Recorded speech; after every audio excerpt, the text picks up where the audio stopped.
Então, vemos que a Israel tem essa necessidade de mudança, essa responsabilidade, né? Que carrega sobre si os erros que passaram anteriormente. Ok? Como é que isso se reflete a nós? Como é que podemos ver isso no que se refere à Halakha? No que se refere à religiosidade? Porque no cotidiano, no judeu do dia a dia, né, do movimento de povo que vai se desenvolvendo, independente de que terra esteja, a gente já deu uma pincelada nisso, né, que é essa mudança em qualquer aspecto. É Marx querendo criar o comunismo, Einstein entendendo a relatividade, a coisa que só foi provada agora recentemente, né? É Freud entendendo e buscando dizer o que é que acontece na mente humana, né? Então, ou seja, a humanidade se beneficiou dessa inquietude, né, do povo judeu, da situação estática, porque o estático pode mudar e pode mudar mal para mim. Então, antes que mude mal para mim, é melhor que eu interfira e mude bem para alguma coisa. Essa é a parte ativa da questão. Porém, temos uma parte passiva, mais reflexiva. Por que mais reflexiva e mais passiva? Não quer dizer que ela não tem uma atividade, ou seja, o lado religioso ele não provoca mudanças? Provoca. Só que essas mudanças geralmente não são vistas. E como a gente tem uma certa necessidade de ver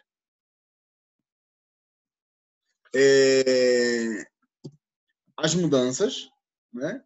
A gente tem uma certa necessidade de ver o que está acontecendo e se essa mudança ou se essa atividade ela não é vista, não temos como ativa. Então, por isso que eu estou dizendo aqui que não existe um movimento passivo, que é o movimento religioso, né? Nesse movimento passivo, o que a gente faz?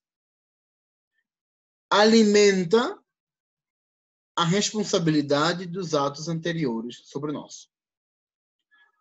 Incentiva a nossa geração a carregar sobre suas costas a responsabilidade das gerações anteriores.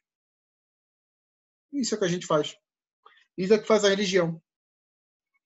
Mas qual é o objetivo disso? O objetivo é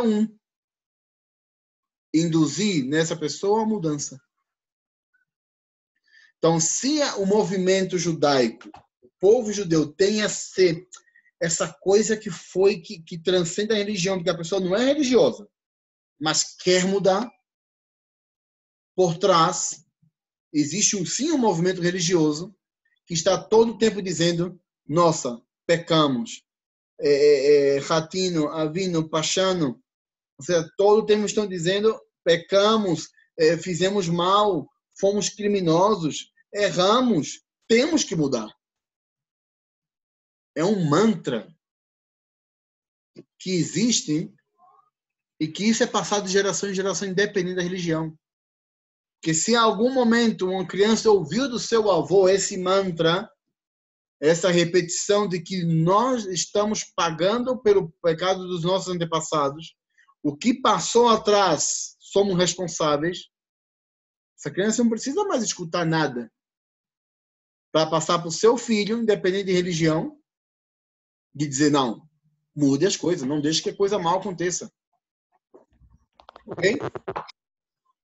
Traz o Shulchan Aruch assim: Hayavim são obrigados, Leit anot betisha be'av, estão obrigados a jejuar em Tisha B'Av, Beyud Zay Betamuz, 17 de Tamuz, o Begimel Betishrei, no dia 3 de Tishrei, o Be'asara B'Tevet, e no dia 10 de Tevet. E por que estão obrigados a jejuar?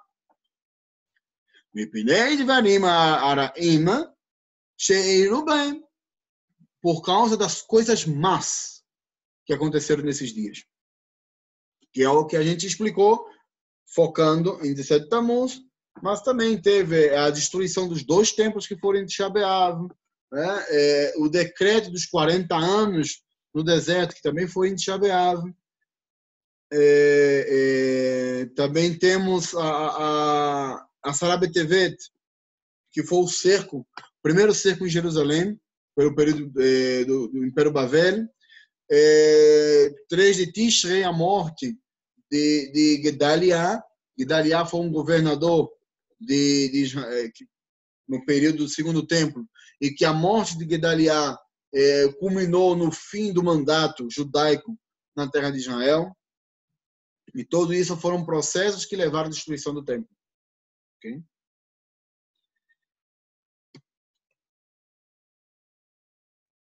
Então, todos estão obrigados. Às vezes a gente escuta, não, mas tem jejum que não é obrigatório. Verdade. Tem jejum que não é obrigatório. E posso citar, né? Que é o Tanit Esther. Não é? Ele é obrigatório em certo ponto, em certo aspecto, mas se a pessoa tiver um mínimo de algo que lhe faça mal, que não seja agradável para ele nesse jejum, ele pode até dizer, não vou fazer esse jejum porque eu não estou me sentindo bem hoje. Esses outros aqui, eles têm uma obrigatoriedade muito maior. Ok? Sim, Jorge, aparece uma pintura que é para a gente estar concentrado em Jerusalém, né? E ver o que aconteceu aí. Ou seja, é melhor ver a pintura que ver minha cara feia, né?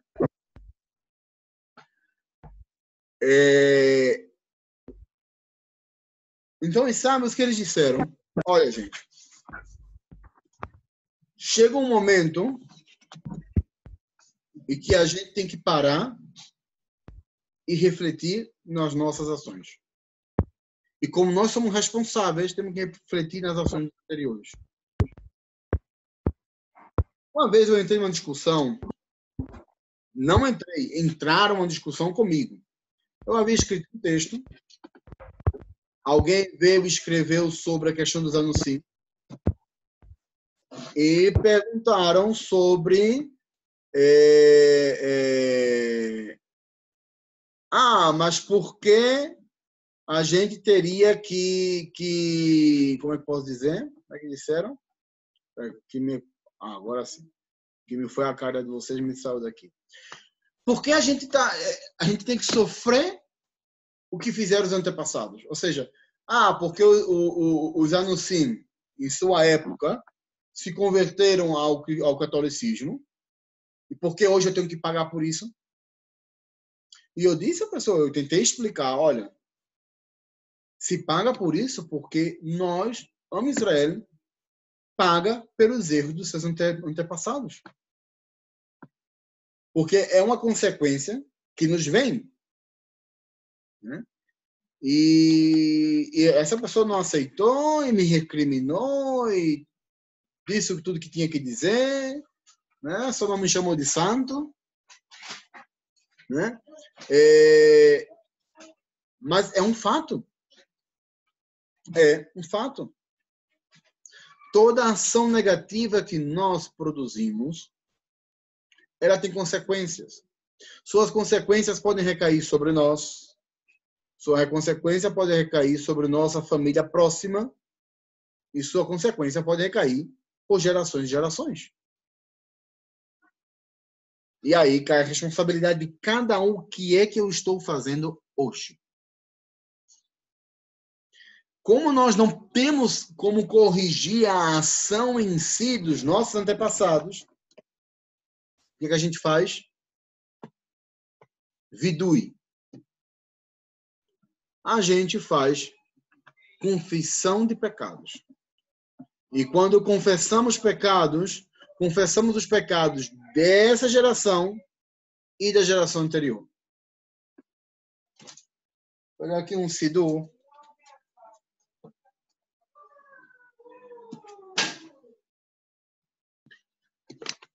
E quando a gente chega nos Tachanunim, nas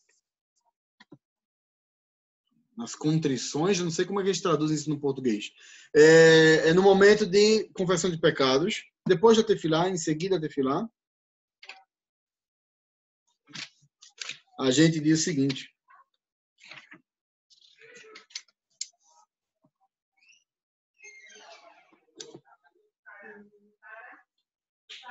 por favor, pode encerrar a porta?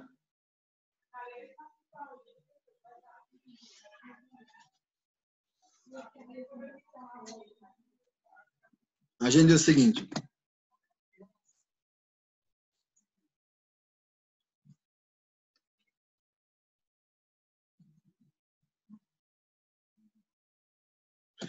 a gente diz o seguinte.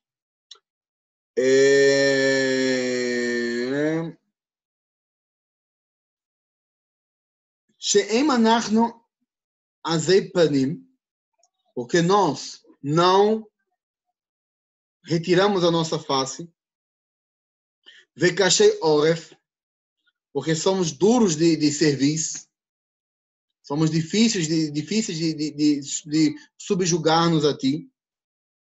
Lomar lefanecha Hashem, dizer diante de ti Hashem, Elokeinu, nosso Deus, ve'elokei avoteinu, e Deus de nossos pais, tzadikim anachnu, nós somos justos.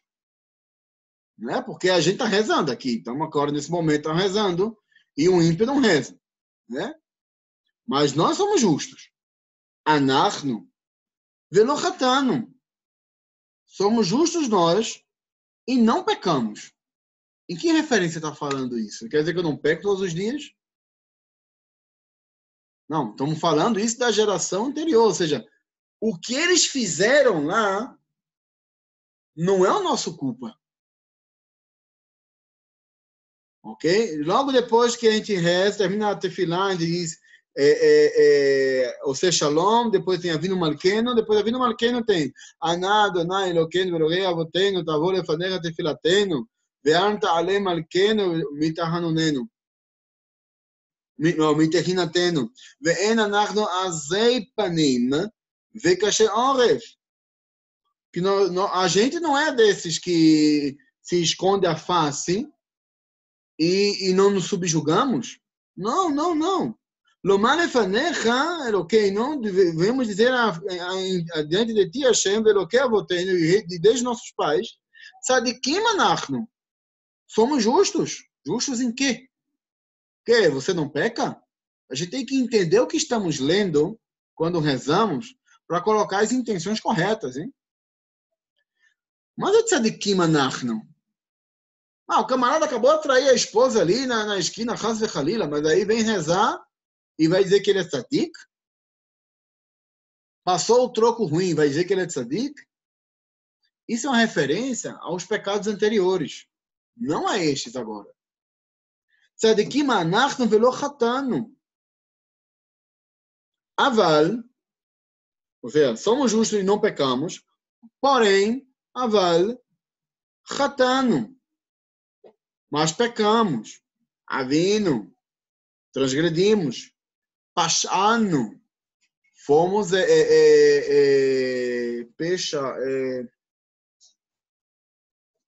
criminosos, cometemos crimes. Anachnu, nós, vavotenu, e nossos pais, ve'anshei beitenu, e as pessoas da nossa casa. E aí sim, reclinamos a cabeça, fechamos nossa mão e batemos no nosso peito a cada palavra e dizemos Achamnu, Bagadnu, Gazalnu, Divarnu, Defir, Ashomara. Então, aí começamos a fazer o que é o Tachanun, fazer o que é o Vidui.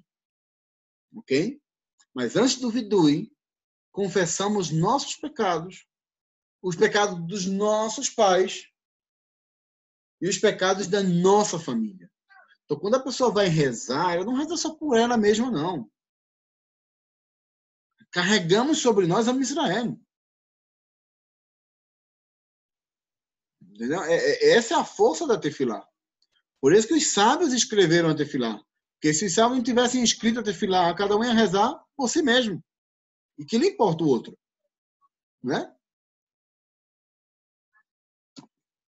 Então, é nesse sentimento que vem os sábios e diz assim: Mishenichnaz Av, desde que entra o mês de Av, Mema'atim besimcha, se diminui a alegria. Achenu Ashkenazim, nossos irmãos Ashkenazim, eles começam isso desde quando? Desde hoje. Desde de ontem, no caso, mas ontem foi Shabbat, não poderia fazê-lo, mas desde hoje começam a diminuir a alegria. É o que se chama essas 3 semanas Ben Ametzarim. Entre apertos, entre aflições, entre sofrimentos. Ok? Por quê? Porque é o momento entre a destruição da muralha e quando os romanos entram em Jerusalém até a destruição do templo. Certo? O Bar Israel de Itledina Bechadei Nochri Listemit Mine de Iamizalea. É uma expressão em arameu que diz que e aí os filhos de Israel eles evitam entrar em dinunim. Dinunim é em juízos com os não-judeus.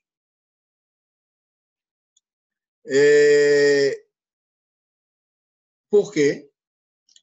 Porque nesse momento o mazal é mau. A sorte que recai sobre Israel não é boa. No caso, está o Shulchan Aruch em referência já ao mês de Av. Certo?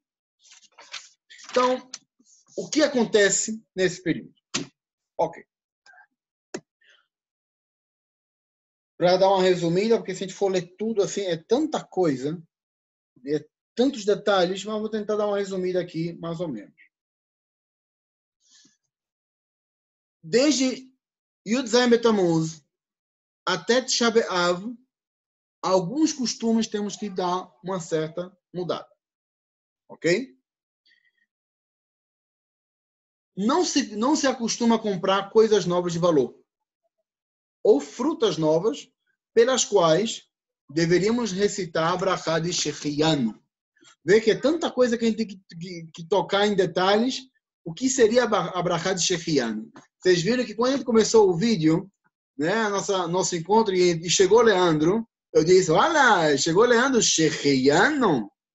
Mas é Shechianu que nos permitiu viver esse momento. Há uma brachá especial. Essa brachá é quando a pessoa tem um momento de felicidade intensa. Quando reencontra um amigo que há muito tempo não vê. Quando passa 6 meses sem ver o mar. Seja o mar aberto, ou seja, o mar fechado. Como o Mar Morto, o Mar da Galileia, coisa assim. Ou quando a pessoa come uma fruta que faz muito tempo não come essa fruta. E tem satisfação nela.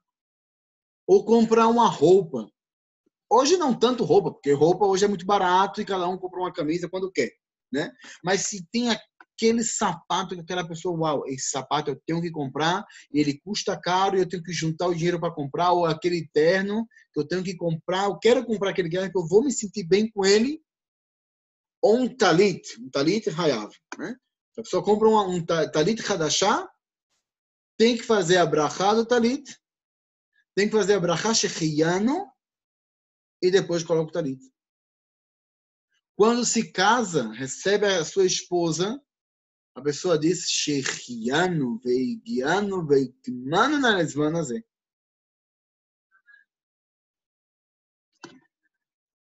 Então, tudo que nos leva a essa felicidade, a gente diminui, evita. Comprar um carro, por exemplo. Quem não fica feliz quando compra um carro? Né? Bom, na verdade, a gente fica muito mais feliz quando termina a última parcela, né? Seguramente. Mas ficamos felizes.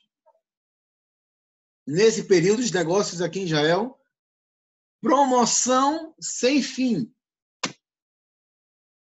Porque as vendas caem. Então, as lojas começam a fazer promoções. Nessa geração, os rabinos disseram, olha, se for uma promoção que vale a pena, olha, judeu pede promoção, aí pode comprar. Ou seja, se for algo que realmente, se perdeu essa oportunidade, não vai encontrar por esse valor, e é algo que necessite, realmente necessita comprar, e for comprar, vai ter, depois do tempo, vai ser um prejuízo financeiro, aí se libera e pode comprar. Né? Porque tocou no bolso, né? Encontra um jeito, né? Eu recebi hoje um artigo que eu não li ainda, minha bolsa não está longe, que em Praga, na cidade de Praga, no século XVIII, começou a existir muitos beit café, ou seja, muita cafeteria, porque o café estava novo, era algo uma novidade na Europa. Então, começaram a criar cafeterias, né? As cafeterias, é claro, com confeitaria, com bolo, com tudo. Serviam cafés e as pessoas se reuniam aí. Cafeteria na Europa, nesse período do século XVII, século XVIII, se transformou num ponto de encontro. Ou seja, e a comunidade judaica, ela tinha, em Praga, ela tinha uma dezena de sinagogas, umas quantas yeshivot, né? E a cafeteria se transformou no terceiro lugar de encontro da comunidade. A ponto que, segurem-se nas suas cadeiras, os rabinos de Praga permitiram a abertura e o funcionamento de cafeterias em Shabat. Né? Ainda não li o artigo, então não tenho como dar os detalhes de como foi que eles permitiram isso, porque certamente não iam permitir cozinhar em Shabat, né? Então, alguma coisa eles fizeram, algum truque aí fizeram, que a pessoa talvez fossem lá e não pagasse nesse mesmo dia, pagasse no dia anterior, que fosse consumir naquele dia, ou se fosse pago depois, ou que o café já era café requentado, não sei. Né? Mas que abria no Shabat e o pessoal estava lá firme e forte, marcando presença, né? Aí estava. Foi um artigo que quem escreveu, né, Dafka, foi uma pessoa, foi um Hassid que escreveu, um doutor em história judaica e tudo isso. Ele é Hassídico, religioso e tudo. Então, eu vou ler bem o artigo e depois eu escrevo aí no Facebook, eu devo escrever ou traduzi-lo na íntegra, né, para que a gente possa aprender mais também de história. Então, e nesse período, esse momento tem que ser de reflexão, ok? Porém, no que se diz respeito ao público sefaradi, todos esses costumes, em essência, começam com mês de Av. Ok? O jejum de hoje, que na verdade era para ser ontem, ele é passado para hoje porque é uma regra simples. Todos esses 4 jejuns, eles são miderabanan, são uma estipulação dos sábios. Sendo estipulados pelos sábios, eles não podem cair em Shabat. Por quê? Porque em Shabat está proibido ter sofrimento. E jejumar, a pessoa invalida a mitzvah de Oneg Shabat. Porque a gente viu já 3 semanas atrás, mais ou menos, que Oneg Shabbat se dá de várias formas, mas a principal forma é a comida. Que a pessoa está satisfeita. A gente viu que, por exemplo, as luzes de Shabbat, as velas de Shabbat, elas têm também um sentido de Oneg Shabbat, porque quando a pessoa come vendo o que está comendo, né, a pessoa tem mais prazer. Então, como em Shabbat está proibido afligir-se sua alma, jejuar em Shabbat está proibido.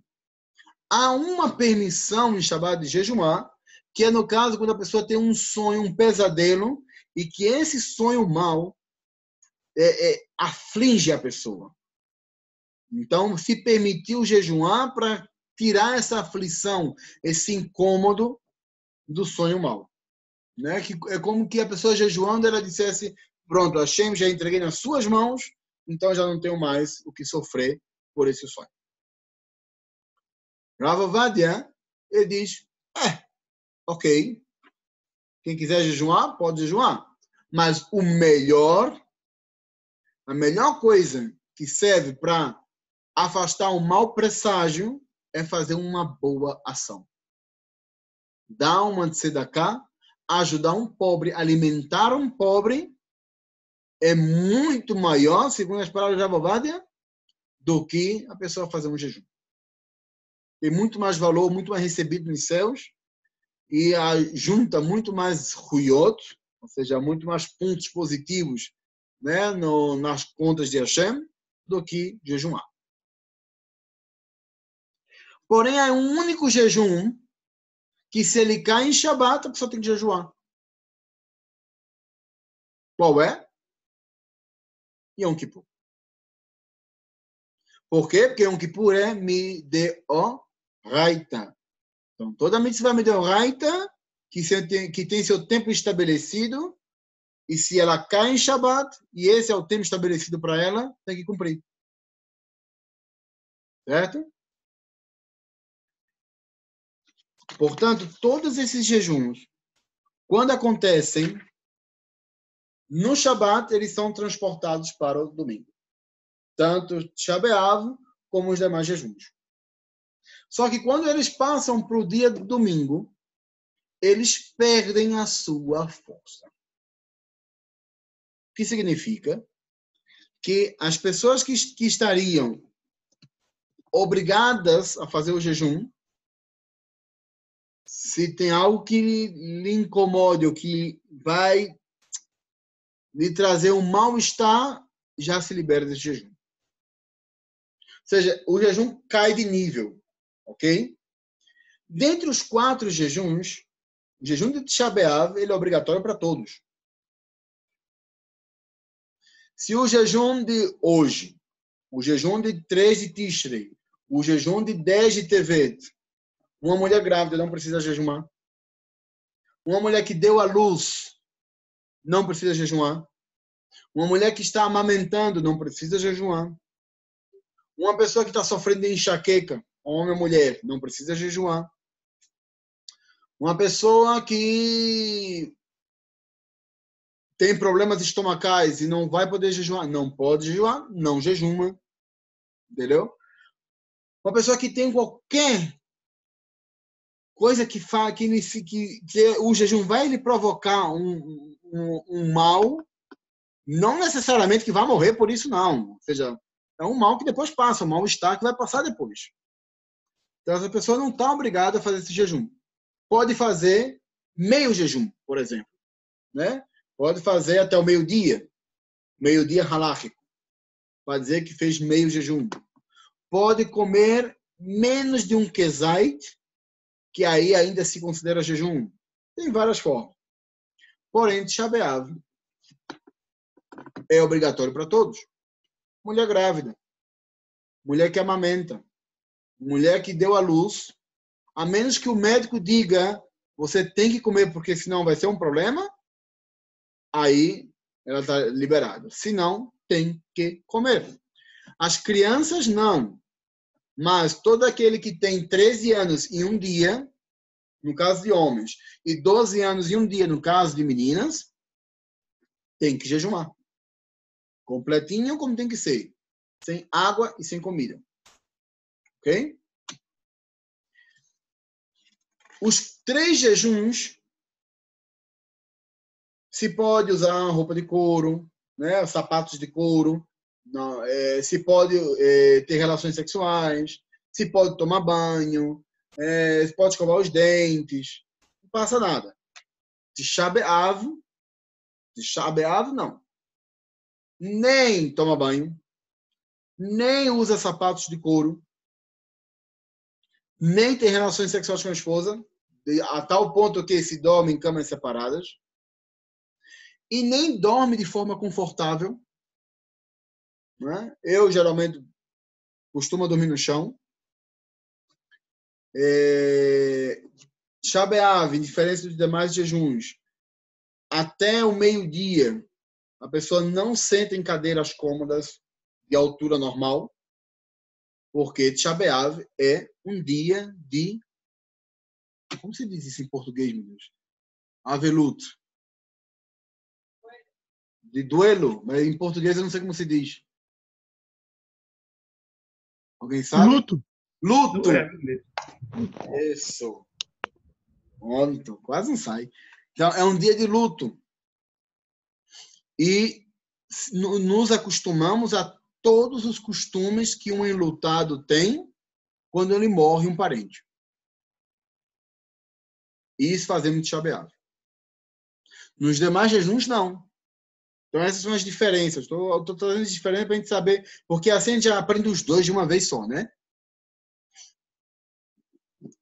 Os demais jejuns, eles são no período claro do dia. Começa com a Muda Shachar, ou seja, antes que saia o sol, mas já começa a clarear o dia, e se vão com Tzeta Kochavim, com a saída das estrelas. Tisha B'Av já é diferente. Começa com a antes da saída das estrelas,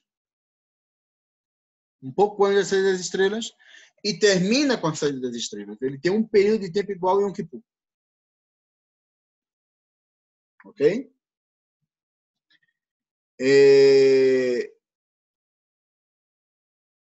O que mais posso dizer?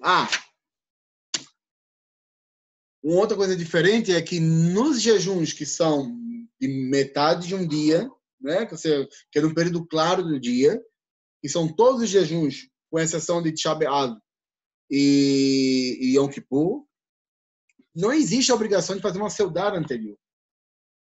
Não tem uma refeição que seja a véspera do jejum. Já Tisha B'Av e Yom Kippur, sim. Tisha B'Av, a refeição anterior ao jejum é uma refeição de enlutado. Então, a pessoa come no chão, ou numa cadeira baixinha, bem baixinha, baixo próximo ao chão. Come apenas dois tabshilim, ou seja, 2 coisas cozinhadas. Não pode ser 3, 4 ou 5. Então, se a pessoa faz, por exemplo, um feijão, ele pode fazer o feijão e o arroz. Mas não pode fazer o feijão, o arroz, e no feijão colocar batata, colocar milho, colocar cenoura, não. Ou são 2 alimentos cozinhados, são 2 alimentos cozinhados. Se come pão com pão seco, pão sem nada, e ovo. Esse é o costume. Antes de Tisha B'Av. Mas antes de Yom Kippur, é uma refeição comum e corrente. Não tem que ser... Tem nada a ver com o luto. Ok? E muita gente se confunde nisso. Então, chega a véspera de Yom Kippur e começa a comer uma pita e um ovo, né? E depois está passando mal em Yom Kippur. Digo, não, mas... Sem contar a motivação, né, Caleb? Do Yom Kippur. O Yom Kippur você não pode estar triste, né? Justo. Tá lá, cabisbaixo. É o momento de alegria. Por isso que Yom Kippur se canta, se faz com alegria, se faz uma festa. Ou seja, para mim, eu adoro a reza de Yom Kippur. É a coisa mais linda. E em todos os ritos é tudo lindo. Então, porque o motivo é diferente. Leandro, você trouxe a palavra correta. A motivação é diferente. Yom Kippur estamos alegres, ainda que seja um momento, ou seja, Rosh Hashanah, estamos alegres, mas estamos tensos. Porque Rosh Hashanah é o dia de juízo. Por isso que não tem Halel. Preste atenção que em Rosh Hashanah não se recita Halel. Em Yom Kippur, também não temos Halel. Mas o que a gente tem? Neila. Que é a quinta tefilá do dia. Ou seja, é a tefilá que se abre as portas dos céus e aí é a coisa mais linda. Está todo mundo já morrendo, arrastando a cachorra aí de fome, né? Passando mal. Mas quando chega a reza de Neilá, se acaba. É um outro clima. As pessoas se transformam. Dá uma energia. Vem os jovens para a sinagoga, né? Aqueles que não rezam, o pessoal que não é religioso, ou não é tão religioso, ou é massorti, mas chega na sinagoga em Yom Kippur em 2 momentos. Erev Yom Kippur e Neilá. O resto nem aparece, não dá nem as caras, está em casa. Fazendo só Deus sabe o quê. Mas se junta com o povo Neilá e canta com força. E Tisha B'Av, não. Tisha B'Av, o que a gente tem? Techinot. São poesias de sofrimento. Choramos. E se a gente põe atenção no que está escrito, quando a gente lê Megilat Eichá, que a gente vê que as mulheres comiam os corpos de seus próprios filhos. Não tem como não se emocionar com isso. Eu que sou frouxo para chorar, eu sou uma porcaria. Eu choro com um programa de calouros, imagina. Então, você vê isso, você lê isso e introspectar. Me vá o português. Existe, introspecta. Introspecta isso dentro de si. Ainda bem que tem um professor de português aqui que é para me orientar. Quando a pessoa mete isso dentro de si, não tem como não chorar. Entendeu? Então, esses jejuns são carregados desses simbolismos. Ok? Quando chega o mês de Av, que vai ser agora nas próximas 3 semanas, eu creio que não estou aqui com a lista, mas eu sei que a gente vai voltar a falar sobre Tisha B'Av. Mas já passando para vocês, quando começa o mês de Av, Mirosh Chodesh Ad Hata'anit, Mema'atim Besimcha, B'Masá Umatan, se diminui a alegria, se diminui os acordos tratados com os não-judeus. O Binyan Shel Simcha, tudo aquilo que se constrói, ou seja, se está construindo uma casa, tem que interromper a construção e só voltar a construir depois de Tisha B'Av. Ok?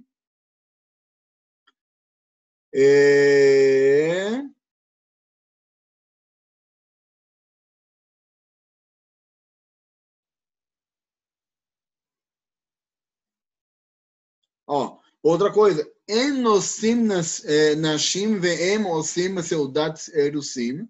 Você não se pode casar, comprometer as filhas e nem fazer uma seudá, ou seja, desde o dia 1 de Av até o 9 de Av. São 9 dias assim. Agora, se for porque vai perder o matrimônio, ou seja, não é o casamento. Erusim não é o casamento, não é a boda. Erusim é o compromisso. Se senta as duas famílias,